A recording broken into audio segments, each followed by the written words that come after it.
Question: globally, how many Muslims hold to beliefs and practices that are in conflict with universal human rights and the values held by Western civilization? In part 1 of this series by the Muslim Global Demographic Project, we considered Muslim support for Sharia systems of government. In this segment, we will look at the harsh punishments prescribed by traditional Sharia, along with additional statistics on veiling and honor killing. It should be noted that the Pew Research surveys, which are the basis of our statistics, cover only countries with significant and majority Muslim populations.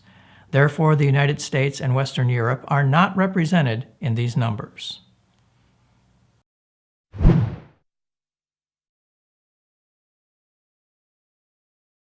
In the Muslim world, the issue of human rights is connected to the question of how Sharia is implemented. As we mentioned in part 1 of this series, Muslims have differing opinions on the interpretation of Sharia. Though 69% of Muslims, 742 million, want to live under a system of laws based on Sharia, the majority do not favor the strict implementation of traditional Sharia with its harsh penalties. But there is a very substantial minority who do. These penalties belong to a class of punishments known as hudud. They are prescribed by the Quran, the Hadith, and the Sunnah. Hudud offenses are considered crimes against Allah. You'll find them codified in Sharia manuals such as this one, Reliance of the Traveler, which has been translated into English. This table shows the hudud offenses along with their penalties and their historical references. 4 of the 7 punishments are prescribed directly by the Quran. These are 100 lashes for fornication, 80 lashes for a false accusation of adultery, amputation for theft, and crucifixion or death for highway robbery with homicide. The 3 other 80 lashes for drinking alcohol, stoning for adultery, and death for apostasy are derived primarily from the Hadith, which are said to contain the traditional teachings of Muhammad.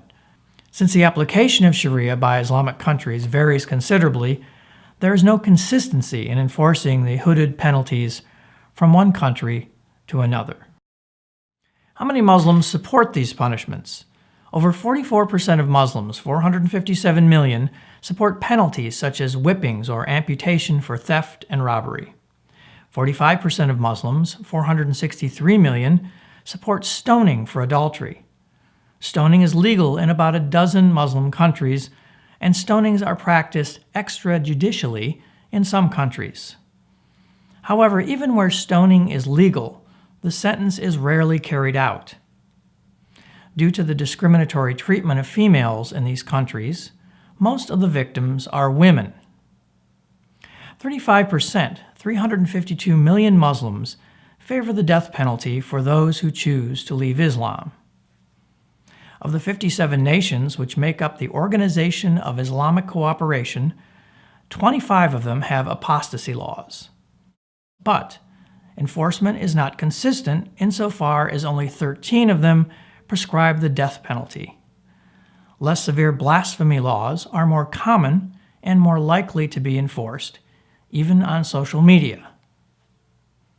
When taken together, out of the 69% of Muslims who want to live under Sharia, about 1/2 to 2/3 of them also support the severe hudud punishments and support applying Sharia to non-Muslims, as we showed in part 1.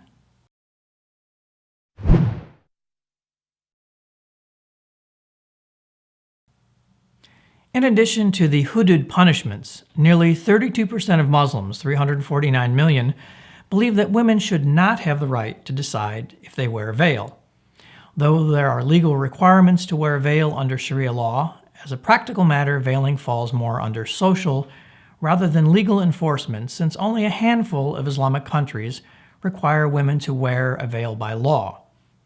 But there is considerable social and religious pressure in a number of Muslim countries to cover the head and sometimes the face as well. 40% of Muslims, 362 million, say that honor killings are justified in at least some circumstances for women who commit pre- or extramarital sex.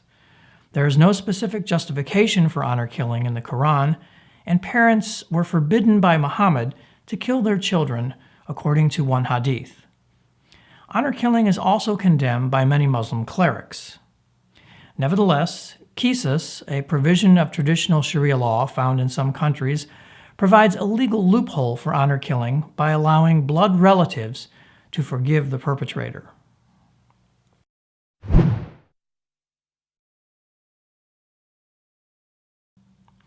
Over the last few centuries, Western nations have expressed a firm belief in universal human rights. It was this growing belief that informed the U.S. Declaration of Independence, the Bill of Rights, and the U.S. Constitution, and eventually brought slavery to an end in Europe and America. One of the most complete expressions of universal human rights is found in the United Nations Universal Declaration of Human Rights, published in 1948.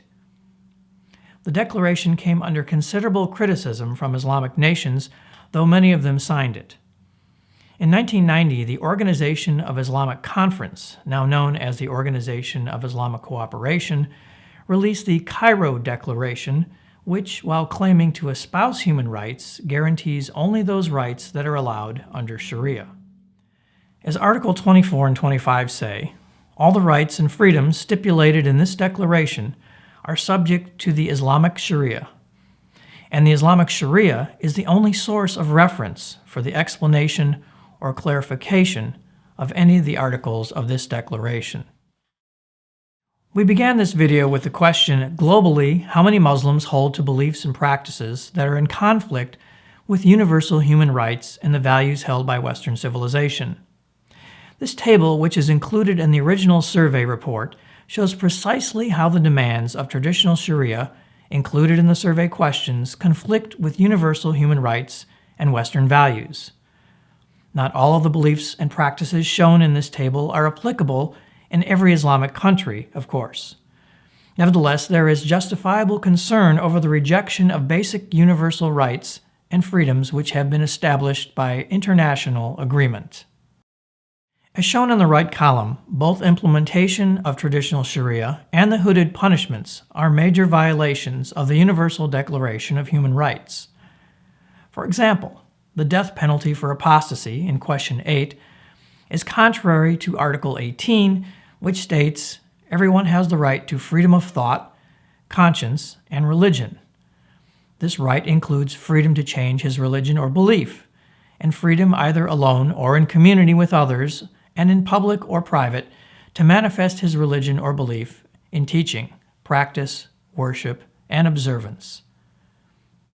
Amputation for theft and stoning for adultery, questions 6 and 7, are regarded as cruel and inhuman forms of punishment according to Article 5 and according to the English Bill of Rights from 1689 and according to the Eighth Amendment of the U.S. Constitution from 1791. Other fundamental rights which are violated by traditional Sharia include freedom of speech, freedom of religion, equality of all persons under the law, and gender equality. In general, human rights degrade to the degree that traditional Sharia is enforced. To sum up, these survey questions demonstrate widely diverging worldviews when it comes to human rights and freedom between the West and approximately 1/3 to 2/3 of Muslims in the 39 survey countries, in other words, 274 to 742 million Muslims. If these survey results are applied globally, the numbers would range from over 450 million to 1.2 billion Muslims who advocate beliefs and practices that are often in violation of universal human rights. In Part 3 of this series by the Muslim Global Demographic Project, we will look at Muslim support for terrorism across the Islamic world as we again consider what 1 billion Muslims believe.